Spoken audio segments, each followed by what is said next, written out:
نے عرض کی قال لبثت یوما او بعد یوم کہ میں ایک دن یا کچھ دن کا حصہ یہاں سویا ہوں. اللہ پاک نے فرمایا نہیں، قال بل لبثت 100 عام، تو 100 سال یہاں سویا رہا.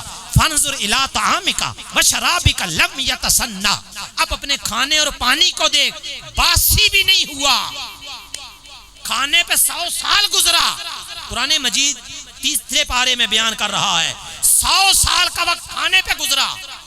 کھانا مسیاوی کو نہیں، باسی نہیں ہوا، پانی میں کوئی فرق نہیں پڑا. اب کہا انظر الی حمارک، اب اپنے گدھے کو دیکھ.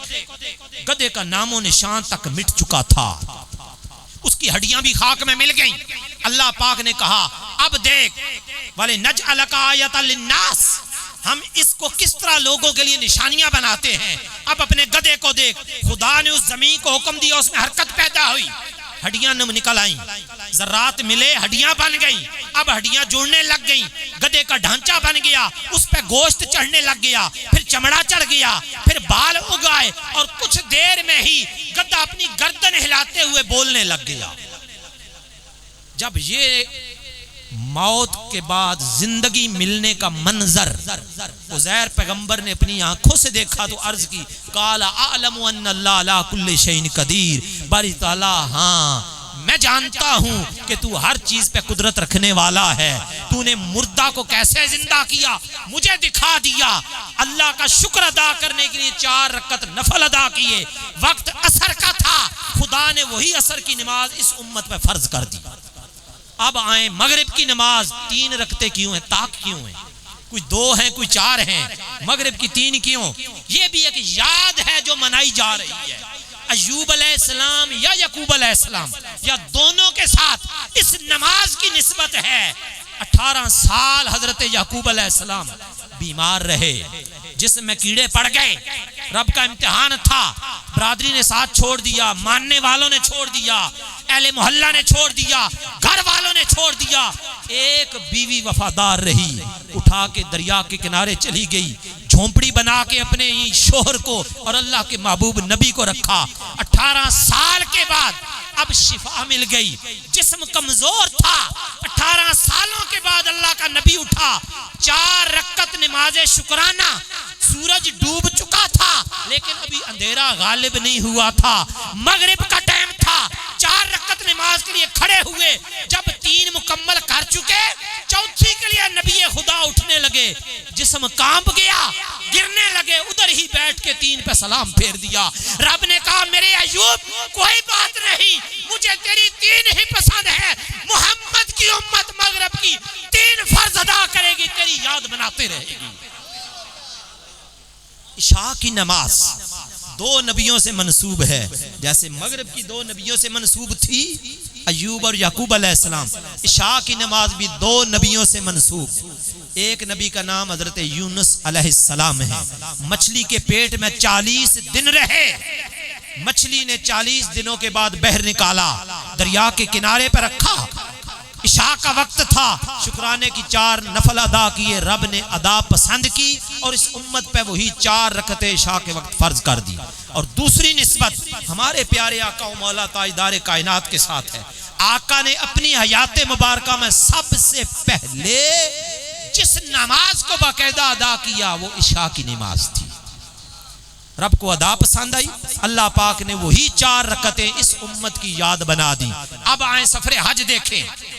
اچھا والا لباس پہن کے ہم حج کے لیے جاتے ہیں. ایک مقام آتا ہے جہاں حکم ہوتا ہے پاکستان سے آنے والوں، انڈیا سے آنے والوں، امریکہ سے آنے والوں، براعظم افریقہ سے آنے والوں، براعظم آسٹریلیا سے آنے والوں، دنیا کے 4 کونوں سے لوگ حج کے لیے آتے ہیں. حکم ہوتا ہے کوئی پینٹ شرٹ میں ہے، کوئی شلوار قمیض میں ہے، کسی نے دھوتی باندھ رکھی ہے، کوئی جبے کبے میں ہے، کوئی عربی ہے، کوئی عجمی ہے. اب سارے لباس اتار دو، صرف 2 چادریں اوڑھ لو، ایک نیچے باندھ لو، ایک چادر اوپر اوڑھ لو، اور اس میں بھی مرد ہے تو دایاں کندھا ننگا رکھ، بازو دایاں ننگا رکھ، جوتے بھی اتار دے. اسے کہتے ہیں احرام حج. کیا کہتے ہیں؟ احرام حج. حج کا احرام باندھ لو. عرض کی باری تعالی اچھا خاصا لباس ہے, شلوار قمیض ہے, پردہ ہے, خوبصورت لگ رہا ہوں, اوپر ویسٹ کوٹ ہے, اوپر ٹوپی پہنی ہے, لوگوں کو میں اچھا لگ رہا ہوں اس لباس میں. ساری زندگی میں لوگوں کو درس دیتا رہا, مولوی ہوں, مسجد کا خطیب ہوں کہ سر ڈانپا کرو, اور یہاں تیرے گھر کے لیے حج کے لیے آ رہا ہوں, تیرا حکم ہے سر ننگا کر دے, کندھا بھی ننگا کر دے, بازو بھی ننگا کر دے, 2 چادریں وہ بھی سلی ہوئی نہ ہو, ان سلی 2 چادریں میرے لباس پہ کیوں؟ جواب آتا ہے حریم ناز سے کہ مجھے تیرے لباسوں سے کوئی غرض نہیں ہے. کوئی پینٹ شرٹ پہنے تب بھی, کوئی شلوار قمیض پہنے تب بھی, کوئی دھوتی باندھ لے تب بھی, کوئی جبہ پہن لے تب بھی, یہاں میرے گھر میں آ رہے ہو. آج سے 4-4.5 ہزار سال پہلے جب میرے پیارے خلیل ابراہیم نے اس گھر کو تعمیر کیا اور پھر طواف پہلا کیا تھا, تو میرے خلیل کے جسم پر صرف 2 چادریں تھی. میں چاہتا ہوں قیامت تک آنے والے جو بھی اس گھر کا طواف کرے لباس ابراہیم میں نظر آئے, تاکہ ابراہیم کی یاد تازہ ہوتی رہے. احرام بھی ایک یاد ہے, احرام باندھنا بھی ایک یاد ہے, جیسے ہم میلاد حضور کی یاد منا رہے ہیں. احرام بھی ایک یاد ہے. حاجی آگے بڑھتا ہے, حکم ہوتا ہے حاجی صاحب اب اونچی آواز سے کہو لبیک اللہم لبیک لا شریک لک لبیک ان الحمد والنعمت لک والملک. یہ پڑھ, اسے تلبیہ کہتے ہیں. تلبیہ حج ادا کرنا ہے, تلبیہ پڑھنا پڑے گا. لبیک لبیک کی صدائیں آنے لگ گئیں. سوال پیدا ہوا کیوں؟ معنی بنتا ہے میں حاضر ہوں, اے اللہ میں حاضر ہوں. کیا اللہ نے کوئی رجسٹر نکال رکھا ہے کہ جہاں تیری حاضری لگا رہا ہے؟ کیا اس نے پوچھا ہے تیرا نام لیا کہ قاری منیر آیا یا نہیں آیا, اور تو کہہ رہا ہے لبیک اللہم لبیک, اے اللہ میں حاضر ہوں. اس کی پیچھے ہسٹری دیکھیں کہ لبیک کیوں کہا جا رہا ہے. جب کعبہ بن گیا, ابراہیم علیہ السلام نے تعمیر مکمل کر لی. سورہ حج 18ویں پارے کو اٹھائیں. اللہ پاک نے کہا وَأَذِّنْ فِي النَّاسِ بِالْحَجِّ يَأْتُوكَ رِجَالًا وَعَلَىٰ كُلِّ دَامِرٍ يَأْتِينَ مِنْ كُلِّ فَجٍّ عَمِيقٍ. اے ابراہیم اب اس پہاڑ پہ کھڑا ہو جا. ابراہیم علیہ السلام جبل ابو قبیس کے اوپر چڑھ گئے. رب کائنات نے کہا وَأَذِّنْ فِي النَّاسِ بِالْحَجِّ, ابراہیم لوگوں میں حج کا اعلان کر. ابراہیم علیہ السلام کھڑے ایک پہاڑ پہ ہیں, اعلان کرتے ہیں لوگوں, آواز دیتے ہیں میں نے تمہارے لیے اللہ کا گھر کعبہ بنا دیا, اب آؤ اس کا حج کرو. مفسرین بیان کرتے ہیں ابراہیم علیہ السلام نے اتنا کہا, پوری دنیا میں جہاں جہاں بھی انسان موجود تھے سب کے کانوں میں ابراہیم کی آواز پہنچ گئی. اسپیکر کے بغیر, ٹیلی فون کے بغیر, سگنل کے بغیر, پیغمبر خدا کی آواز تھی, ہر کان میں پہنچی. بلکہ مفسرین آگے بڑھتے ہیں, انہوں نے کہا جتنے بچے ماؤں کے رحموں کے اندر موجود تھے, جتنی عورتیں حاملہ تھیں, انہوں نے ماؤں کے پیٹوں کے اندر ابراہیم کی آواز کو سن لیا. مفسرین بیان کرتے ہیں یہ دنیا کی بات تھی. بیان انہوں نے کیا کہ عالم ارواح میں جتنی روحیں موجود تھیں سب روحوں نے آواز ابراہیم کو سن لیا, اور ہر ایک جہاں جہاں موجود تھا سننے کے بعد اب 2 قسم کے ری ایکشن تھے. کسی نے آواز ابراہیم کو سن کے کہا لبیک اللہم لبیک, اور کوئی چپ رہا. میرے آقا کی حدیث ہے, آقا نے فرمایا جس نے بھی آواز ابراہیم سن کے روح کی حالت میں لبیک کہا تھا, اللہ نے جتنی دفعہ اس نے لبیک کہا اس کے مقدر میں اتنی زیارتیں لکھ دی. جس نے 10 دفعہ لبیک کہا کعبے میں 10 دفعہ جانے کا اسے موقع اللہ عطا کرتا ہے. جس نے ایک بار کہا وہ 1 دفعہ جائے گا. اب جو حاجی جاتا ہے, آئیں کتب اٹھا دیں, ہر ایک نے لکھا کہ وہ اللہ کی آواز پر لبیک نہیں کہتا. وہ جو 4-4.5 ہزار سال پہلے وَأَذِّنْ فِي النَّاسِ بِالْحَجِّ کا نعرہ ابراہیم نے بلند کیا تھا, حاجی صدیوں بعد بھی جائے گا پھر بھی ابراہیم کی یاد کو سامنے رکھے گا, کہے گا لبیک اللہم لبیک, اے ابراہیم میں حاضر ہو گیا ہوں. وہ صدائے ابراہیم کا جواب ہے لبیک اللہم لبیک. ابراہیم کی صدا کا جواب لوگوں آج بھی تم دے رہے ہو، کسی کو کوئی اعتراض نہیں بنتا۔ اب پوچھے مولوی صاحب بتائیں کیا ابراہیم کی آواز آپ کو آئی؟ کہیں گے نہیں آئی۔ کیا عالم ارواح کی یاد ہے کہ سنا تھا ابراہیم کی صدا کو؟ کہے گا نہیں یاد۔ پھر لبیک اللہم لبیک کے نعرے کیوں لگا رہا ہے؟ رکن بنا ایسے تھا، ابراہیم نے پکارا، صدیوں بعد بھی یاد ابراہیم کو تازہ کیا جا رہا ہے۔ حاجی آگے بڑھتا ہے، حکم ہوتا ہے حاجی صاحب میرے گھر آ گیا، سین کعبہ ہے، اب رکنا نہیں۔ جو ہی کعبہ نظر آتا ہے، کعبے کا پہلا ادب یہ ہے کہ اس کے گرد 7 چکر کاٹے جائیں جسے طواف کہتے ہیں۔ کتنے چکر ہے؟ جو ہی کعبہ نظر آتا ہے کسی کو حکم ہے اب بیٹھنا نہیں، اب نفل پہلے نہیں پڑھنے، اب یہاں آرام نہیں کرنا۔ تھکا ماندہ بھی بے شک آیا ہے، پھر بھی سب سے پہلا کام کیا ہے؟ کعبہ دیکھے تو اس کا ادب کیا ہوتا ہے؟ اس کے گرد دوڑنا، چکر کاٹنا۔ 7 چکر کاٹنے ہیں، اور 7 چکر بھی خاص رنگ کے ہیں، ایسے نہیں کہ 7 چکر کاٹے گئے۔ ان 7 چکروں میں پہلے 3 چکر کعبے کے، اس میں ایک خاص رنگ بنانا ہے۔ چاہے جسم آپ کا کمزور ہے، چاہے طاقتور ہے، چاہے آپ بیمار ہیں، چاہے آپ صحت مند ہیں، چاہے آپ جوان ہیں، چاہے بوڑھے ہیں، ہر حاجی کو، مرد کو حکم ہے۔ جو مرد آیا، عورت کے لیے حکم نہیں ہے۔ جو بھی مرد کعبے میں پہنچا، طواف شروع ہونے سے پہلے اللہ پاک کا حکم آتا ہے، حاجی صاحب ذرا باہیں بہر کی طرف نکالو، سینہ بہر نکالو، بائیں پھیلاؤ، قدم ذرا کھلے کر کے رکھو، پہلوانی کی صورت اختیار کرو، اور اپنی گردن بائیں طرف رکھو۔ کعبہ بائیں طرف ہے، کعبے کو تکو، نیچے نہیں دیکھنا، اوپر دیکھنا ہے۔ سٹائل دیکھ رہی ہے؟ پہلوان جیسے اکھاڑے میں آ کے کھڑا ہوتا ہے، بائیں پھیلا کے، قدم پھیلا کے، ٹانگیں پھیلا کے، سینہ نکال کے۔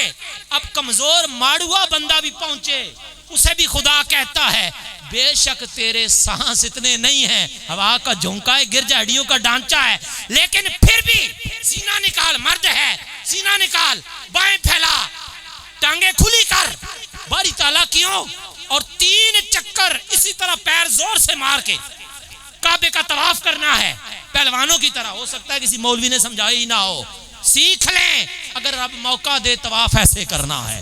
پہلے 3 چکر بائیں پھیلا کے، سینہ نکال کے، پیر مار کے، گردن اکڑا کے، کعبے کو تک کے چلنا ہے پہلوان کی طرح۔ باری تعالیٰ کیوں؟ قرآن کا حکم میں سناتا ہوں، 15واں پارہ اٹھائیں۔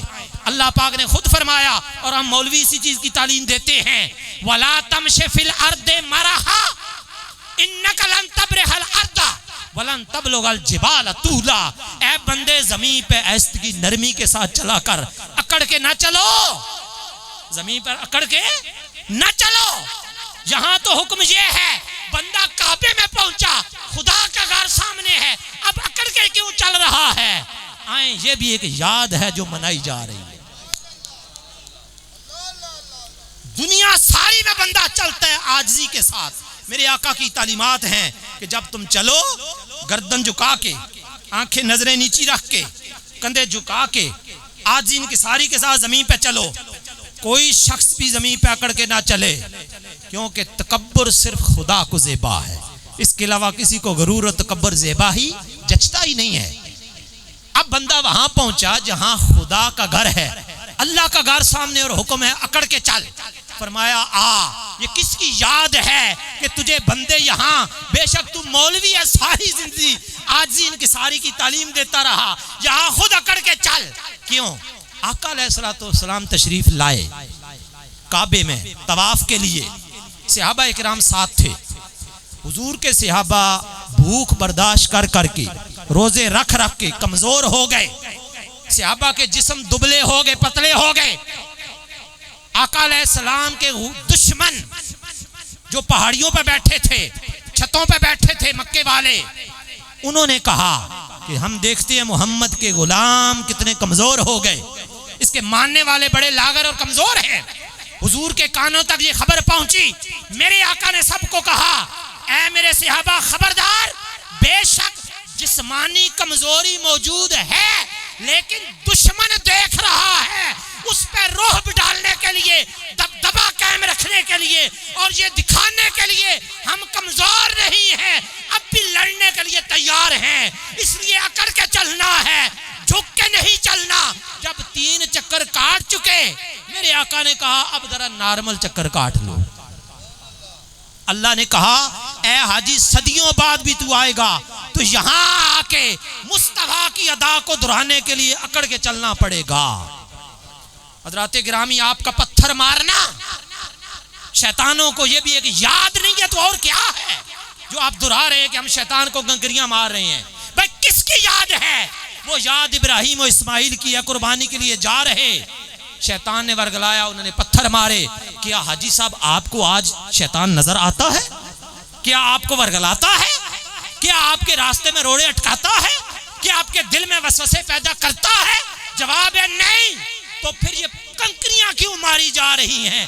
ایک ہی جواب آئے گا، یاد ابراہیم و اسماعیل کو زندہ کر رہے ہیں۔ اگر یہ ساری یادیں، پھر طواف کے بعد بوسے لینا ہے، مقام ابراہیم ہے، منا میں آنا ہے، مزدلفہ میں جانا ہے، حج کا سارا سفر انبیاء اور اولیاء کی یادیں ہیں۔ صفا مروہ پہ کیوں دوڑ رہے ہیں؟ صرف ایک سبب ہے، یہ نبی کی یاد نہیں۔ سنیں، باقی ساری یادیں میں نے بیان کی نبیوں کی، صفا اور مروہ پہ دوڑنا کس کی یاد ہے؟ سارے ہی جانتے ہیں سیدہ ہاجرہ کی یاد ہے۔ پانی کی تلاش انہیں تھی، آج آپ کو نہیں ہے۔ بیٹا ان کا پیاس سے تڑپ رہا تھا، آج آپ کا نہیں ہے۔ پھر بھی آپ 7 چکر صفا پہ 7 مروہ پہ دوڑ کے کیوں جا رہے ہیں؟ جواب ایک ہی آتا ہے، کسی کے پاس کوئی جواب نہیں کہ یہ یاد ہے سیدہ ہاجرہ کی۔ اگر یہ ساری یادیں شریعت کا حکم ہے تو میلاد مصطفیٰ سے بڑھ کر یاد کس کی بنائی جا سکتی ہے؟ اس لیے آؤ دعوت فکر دے رہا ہوں، یہ دلائل اپنے پاس رکھیں کہ صدیوں بعد بھی یاد بنانا شریعت کا حکم ہے، اس لیے ہم مصطفیٰ کے میلاد کی یاد مناتے ہیں۔ دعا ہے کہ اللہ پاک ہمیں سمجھ اور عمل کی توفیق عطا فرمائے۔ وآخر دعوانا ان الحمدللہ رب العالمین۔